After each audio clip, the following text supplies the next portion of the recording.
Friends எல்லாரும் எப்படி இருக்கீங்க? ஹோப் எல்லாரும் குட் அண்ட் சேஃபாக இருப்பீங்க, பாசிட்டிவோடு இருப்பீங்க நம்புகிறேன். ஸோ இந்த வீடியோ பார்த்தீங்கன்னா லாக்டவுன் பீரியடில் தான் எடுத்தது. ஸோ அன்றைக்கி பார்த்தீங்கன்னா மார்னிங்கே வந்து ஒரு நல்ல ரெயின் பேஞ்சிச்சு. மழை பேஞ்சிட்டு இருக்கும் போதே ஆலங்கட்டி மலை மீன்ஸ் அந்த ஐஸ் மலைன்னு சொல்லுவாங்க பார்த்தீங்களா, அது வந்து வந்துருந்துச்சு. ஆக்சுவலாக நான் கேப்சர் பண்ணுறதுக்கு முன்னாடியே வந்து ஸ்டாப் ஆயிடுச்சு. ஸோ வந்து நான் குட்டி கிளிப் தான் எடுத்திருக்கேன். அந்த ரோட்லாம் பார்த்தீங்கன்னா அந்த ஆலங்கட்டி மலை வந்து தெரித்து க்ரஷ்ஷாக இருக்கும். ஸோ ஒயிட்டாக இருக்கும் பார்த்தீங்களா, அதுதான் அந்த ஆலங்கட்டி மலை. ஸோ அதை ஒரு சின்ன கிளிப் மாதிரி எடுத்திருக்கேன். ஸோ இதுதான் ஒரு 5 மினிட்ஸ் பக்கமாக தான் பேஞ்சிச்சு, அதுக்கப்புறம் ஸ்டாப் ஆயிடுச்சு. ஸோ பிரேக்ஃபாஸ்ட் பார்த்தீங்கன்னா சிக்கன் சாசேஜஸும் அப்புறம் க்ரீன் ஆப்பிள்ஸும் தான் வந்து பிரேக்ஃபாஸ்ட். சாசேஜஸ்னால் ஒன்றும் இல்லைங்க, நம்ம ஊர் கொத்துக்கறி இருக்குல்ல, அது வந்து அதே மாதிரி தான் இதுவும் சாசேஜஸும். இது வந்து நல்லா சிக்கனை வந்து நல்லா கிரைண்ட் பண்ணி ஒரு சிலிண்ட்ரிக்கல் ஷேப்பில் வந்து வச்சுருப்பாங்க. இது ராவாக தான் இருக்கும், நம்ம வீட்டில் வந்து குக் பண்ணிக்கலாம். ஒரு 10 to 15 மினிட்ஸில் வந்து ரெடி ஆயிரும். இதுக்கு நம்ம எந்த ஒரு சால்ட்டோ இல்லை பெப்பரோ ஆட் பண்ண தேவையில்லை, எல்லாமே இதுலேயே ஆட் பண்ணி அந்த ஷேப் கொண்டு வந்திருப்பாங்க. சும்மா ஒரு பேனில் வந்து போட்டு ஒரு 10 to 15 மினிட்ஸ் வந்து இந்த மாதிரி ப்ரௌன் கலரில் ஃபுல்லாக ஆகணும். அதை நான் லாஸ்ட்டில் காட்டுறேன். அந்த மாதிரி ஆனதுக்கப்புறம் எடுத்து சாப்பிட வேண்டியதுதான். ஸோ இதுதான் எங்களுடைய பிரேக்ஃபாஸ்ட் இன்னைக்கு.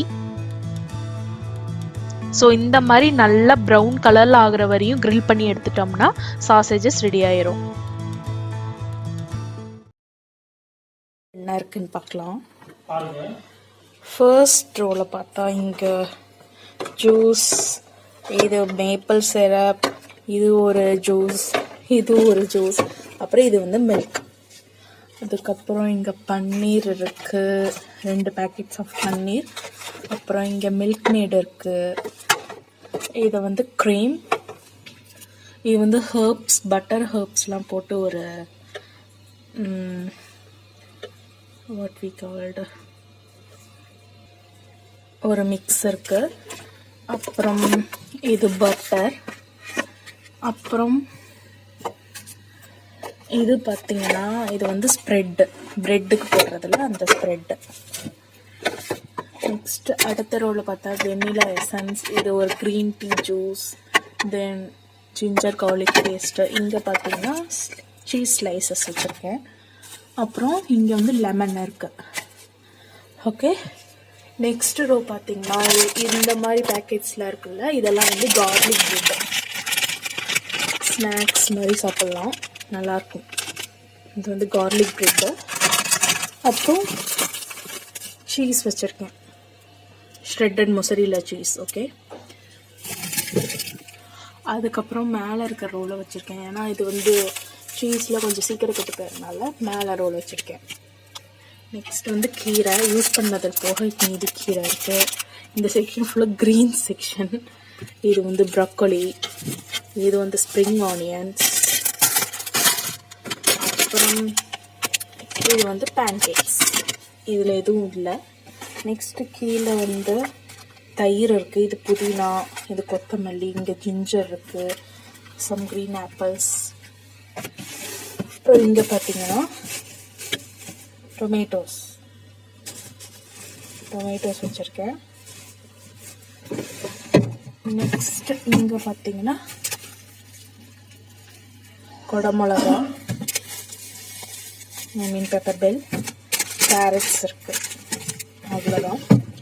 இது ஃபுல்லாக வந்து இதுதான் வச்சுருக்கேன். நெக்ஸ்ட்டு கீழே ஃப்ரீசர் பார்த்தீங்கன்னா இது தேங்காய், அந்த சைடு இருக்குது பர்கர் யூஸ் பண்ணுற சிக்கன் பன்ஸ் இருக்குது, சாரி சிக்கன் பேட்டி. நெக்ஸ்ட்டு இது வந்து திறக்கவே முடியாது, ஸோ வந்து இது வந்து லூஸ் கலெக்ஷனாக இருக்குது அதனால். தேர்டு வந்து ஒரு ஐஸ்கிரீமும் க்ரீன் பீஸும் இருக்குது. ஓகே, அவ்வளோதான். ஸோ ஆஃப்டர்நூன் பார்த்தீங்கன்னா சூப்பரான ஹைதராபாத்தி ஸ்டைல் சிக்கன் தம் பிரியாணி தான் செய்ய போகிறேன். ஸோ அதுக்கு தான் வந்து ஃப்ரைட் ஆனியன்ஸை வந்து ஃப்ரை பண்ணிகிட்ருக்கேன். அதுதான் main ingredient. So fried onion வந்து கண்டிப்பாக எடுத்து வச்சுக்கோங்க. நெக்ஸ்ட்டு பாஸ்மதி ரைஸ் 80% அளவுக்கு குக் பண்ணணும்.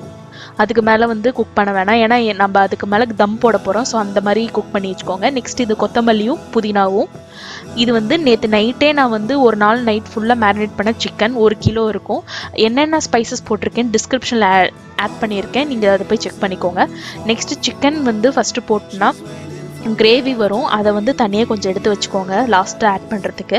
நெக்ஸ்ட் இந்த கிளிப்பை நான் ஆட் பண்ண மறந்துட்டேன். அந்த first layer of basmati rice போடுறப்ப நம்ம எடுக்க மறந்துட்டேன். ஸோ ஒன்றும் இல்லை, பாஸ்மதி ரைஸ் போட்டு அதுக்கு மேலே வந்து ஃப்ரைட் ஆனியன்ஸ், அதுக்கு மேலே வந்து கொத்தமல்லி புதினா போட்டணும். இது வந்து second layer of basmati rice, அதுக்கு மேலே ஃப்ரைட் ஆனியன்ஸ், அதே மாதிரி கொத்தமல்லி புதினா வந்து போடணும். இது ஃபஸ்ட் லேயர் வந்து இப்படி தான் போட்டிருப்போம், பட் வந்து நான் கிளிப் வந்து எடுக்க மறந்துட்டேன். இது வந்து செகண்ட் லேயர்.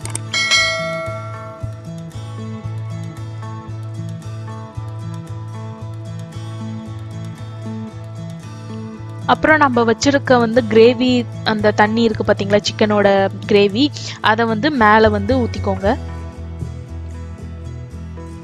நெக்ஸ்ட் வந்து நான் வந்து ஆரஞ்சு ஃபுட் கலர் தான் யூஸ் பண்ணுறேன் மேலே வந்து அந்த ரைஸ் வந்து செக்ரிகேட் பண்ணி காட்டுறதுக்கு. உங்ககிட்ட சாஃப்ரான் இருந்துச்சுன்னா அதை மில்கில் போட்டு ஆட் பண்ணிங்கன்னா இன்னும் ஃப்ளேவர்ஃபுல்லாக இருக்கும். அவ்வளோதான். இது ஒரு 10 மினிட்ஸ் தம்மில் போட்டு இறக்குனீங்கன்னா சூப்பரான ஹைதராபாதி பிரியாணி ரெடி ஆயிரும்.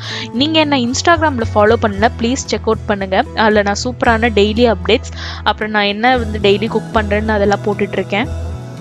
கண்டிப்பாக போய் செக் அவுட் பண்ணுங்கள்.